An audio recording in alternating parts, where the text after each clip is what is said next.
श्री शिवाय नमस्तुभ्यम। हर हर महादेव। दोस्तों, आप सभी लोग जानते हैं कि 3 नवंबर 2024 यानी रविवार को द्वितीया तिथि पड़ रही है। और दोस्तों, यह जो द्वितीया तिथि है वह कार्तिक महीने में पड़ने वाली सबसे बड़ी द्वितीया तिथि है, क्योंकि यह कार्तिक महीने में पड़ रही है। और आप सभी लोग जानते हैं कि कार्तिक महीने में भगवान विष्णु और माता लक्ष्मी जी की पूजा की जाती है। और इसी दिन किया जाने वाला एक लाल फूल और एक सफेद फूल वाला उपाय कभी विफल नहीं जाता है, जिसका बहुत ही बड़ा और विशेष महत्व होता है। और ऐसा दिन पूरे साल में सिर्फ एक ही बार आता है। और दोस्तों, आप सभी लोग जानते हो कि कार्तिक महीने के रविवार द्वितीया तिथि का अगर सबसे बड़ा कोई उपाय है तो वह एक लाल फूल और एक सफेद फूल वाला उपाय है। अगर आपने भी इस महीने में यह उपाय नहीं किया है तो इस उपाय से चूकना मत दोस्तों। तो दोस्तों, इस कार्तिक महीने के रविवार द्वितीया तिथि के दिन आप लोगों को इस एक लाल फूल और एक सफेद फूल वाले उपाय को जरूर करना है। अगर आपने कार्तिक महीने के द्वितीया तिथि के दिन इस वाले उपाय को कर लिया तो आपको इस उपाय को करने का वह फल मिलेगा जिसकी आपने कभी कल्पना भी नहीं करी होगी। इसीलिए आप लोग इस वाले उपाय को एक बार जरूर कर लेना, ताकि आप लोगों के हाथ से यह मौका ना जा सके और आपको इस उपाय को करने का फल मिल सके। दोस्तों, यह उपाय पंडित जी ने अपनी अभी की ही श्री शिव महापुराण की कथा में बताया है। जिस उपाय को आज हम आपको बहुत अच्छे से समझाने वाले हैं। इस वीडियो को देखने के बाद इस उपाय को समझने के लिए आपको कोई और वीडियो को देखने की जरूरत नहीं पड़ेगी। तो चलिए दोस्तों, उपाय को शुरू करते हैं। देखिए दोस्तों, यह उपाय इस कार्तिक महीने के रविवार द्वितीया तिथि के दिन इतना खास होता है, इतना महत्वपूर्ण होता है। देखा गया है कभी कभी बड़े बड़े पूजा पाठ अनुष्ठान से जो मनोकामना पूर्ण नहीं होती, वह कार्तिक महीने के रविवार द्वितीया तिथि के दिन एक छोटे से उपाय करने से ही आपकी मनोकामना पूर्ण हो जाती है। और बहुत सारे लोगों ने इस उपाय को किया भी है और उनको इस उपाय को करने का फल भी जरूर मिला है। अगर आप लोग भी इस उपाय को करना चाहते हैं तो आप इस उपाय को पहले अच्छे से समझ लेना, सुन लेना, उसके बाद करना। आपको इस उपाय का फल जरूर मिलेगा। और इस उपाय को कर लेने से आपके घर में चाहे किसी भी प्रकार का दुख और समस्या क्यों ना चल रही हो, आपको उसका कारण भी नहीं पता है कि भाई यह समस्या किस कारण से चल रही है।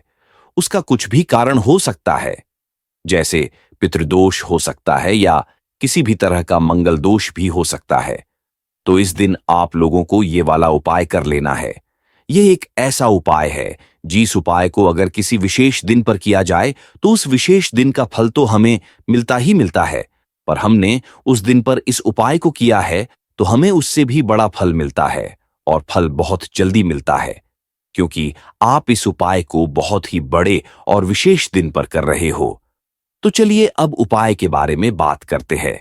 लेकिन उससे पहले आप लोगों को यह जानना आवश्यक है कि आखिर यह उपाय किस समय करना है, किसको करना है और कैसे करना है। तो चलिए हम आगे आपको वीडियो में एक एक करके बता देते हैं। लेकिन उससे पहले अगर आप लोग हमारे चैनल पर पहली बार आए हैं या फिर मेरी आवाज पहली बार सुन रहे हैं तो हमारे चैनल को सब्सक्राइब जरूर कर लेना और इस वीडियो को लाइक करके कमेंट बॉक्स में श्री शिवाय नमस्तुभ्यम ओम नमः शिवाय जरूर टाइप कर देना।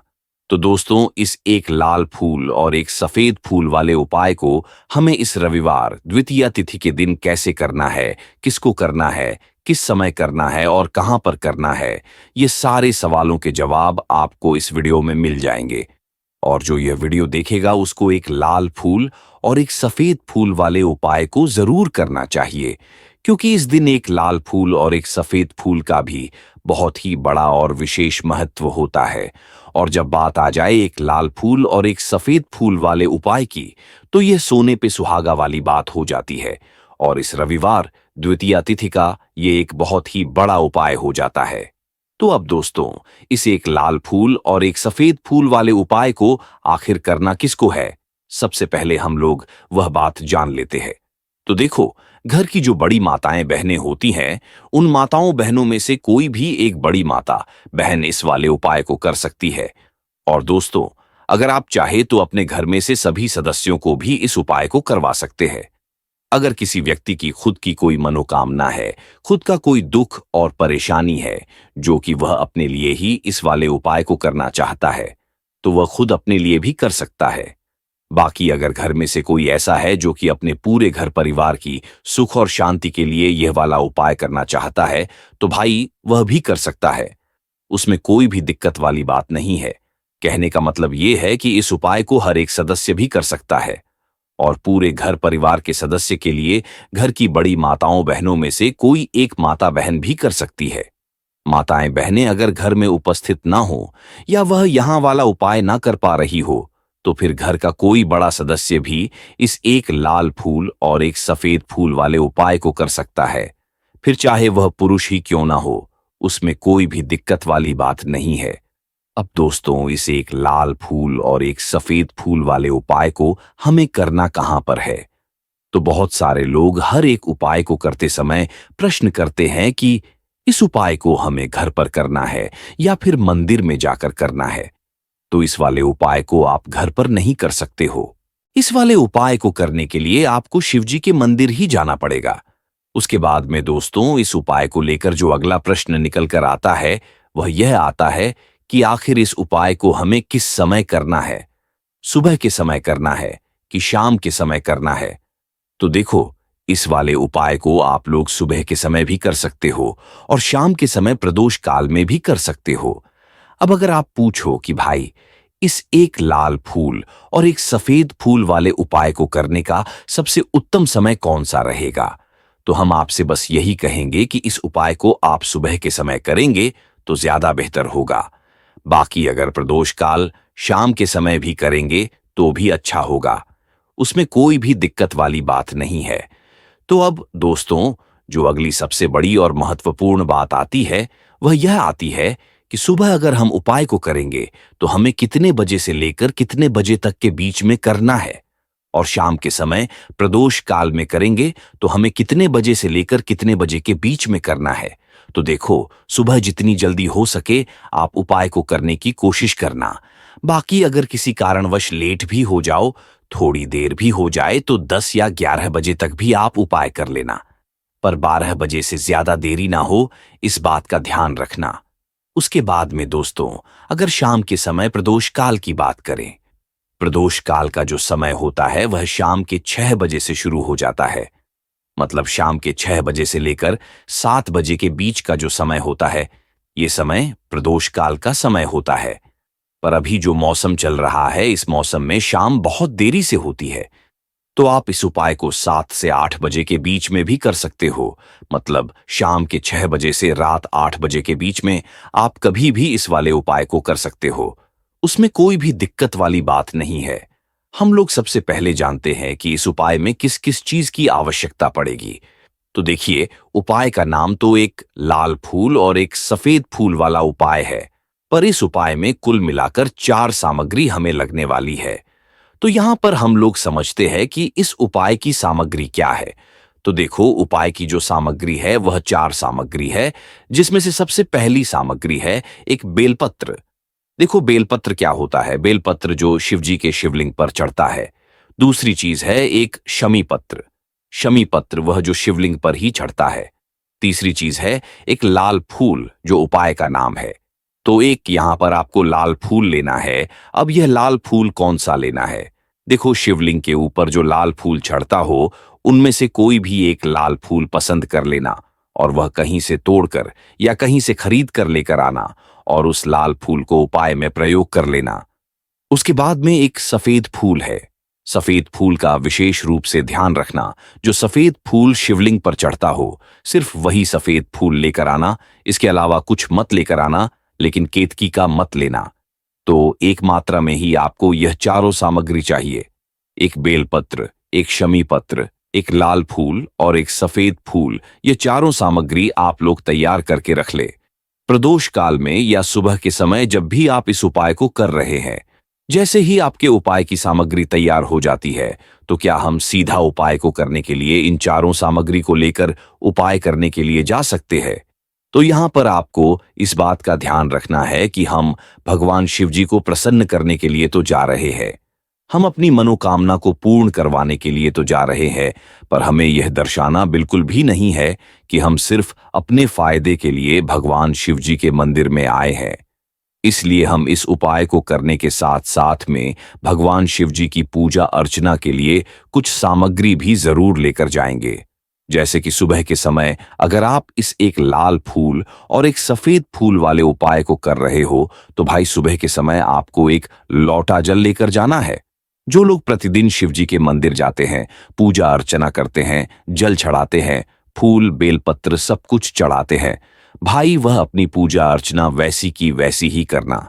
बाकी जो सिर्फ उपाय को करने के लिए जा रहा है, जो कुछ भी लेकर नहीं जा रहा है, उसे कम से कम एक लोटा जल अपने घर से जरूर भर कर लेकर जाना है, क्योंकि इस वाले उपाय को आप भगवान शिव जी की पूजा अर्चना करने के बाद ही करना। वहीं अगर बात करें शाम के समय की, अगर कोई व्यक्ति शाम के समय प्रदोष काल में इस वाले उपाय को कर रहा है, तो भाई आपको मात्र एक घी का दीपक तैयार करना है। ये बात हम हमेशा बोलते हैं कि अगर उपाय शाम के समय प्रदोष काल में कोई कर रहे हो, तो दीपक का विशेष महत्व होता है। प्रदोष काल में जो भी व्यक्ति भगवान शिव जी के मंदिर में दीपक जलाता है, उसके जीवन से सारी दुख और परेशानियां भी दूर होती है। तो आप लोग अगर इस उपाय को शाम के समय प्रदोष काल में कर रहे हो, तो इस दिन दीपक का विशेष रूप से ध्यान रखना है। ये जो दीपक आप लोग लोगे, ये आटे का लोगे। जो आटा आप गूंद दोगे, उसके अंदर कुछ भी मत डालना, मात्र सादा आटा लगाकर उसे तैयार कर लेना और एक मीडियम साइज का दीपक तैयार कर लेना। वह दीपक न ज्यादा छोटा हो न ज्यादा बड़ा हो। उसके बाद में दीपक आपका तैयार हो जाए, तो इसके अंदर जो बाती रखोगे वह गोल बाती रखोगे। देखो, गोल बाती भी दो तरह की होगी, एक बाजार की और एक घर वाली। तो कोशिश करना अपने घर में जो रुई रखी हुई है, उस रुई से आप लोग एक गोल बाती अपने ही हाथों से बनाओ। उपाय का फल अच्छा मिलता है। जब हम किसी भी उपाय को अपने हाथों से परिश्रम करके तैयार करते हैं, तो भगवान शिव जी जल्दी प्रसन्न होते हैं। आपको उस दीपक के अंदर एक गोल बाती रख देनी है। इसके अंदर आप लोग शुद्ध देसी गाय का घी डालोगे। इस बात का विशेष रूप से ध्यान रखना, क्योंकि भगवान शिव जी के सबसे प्रिय दिन और प्रिय समय पर हम लोग इस वाले उपाय को कर रहे हैं। तो थोड़ा सा शुद्ध देसी गाय का घी इतना डालना कि वह दीपक कुछ समय तक चल सके।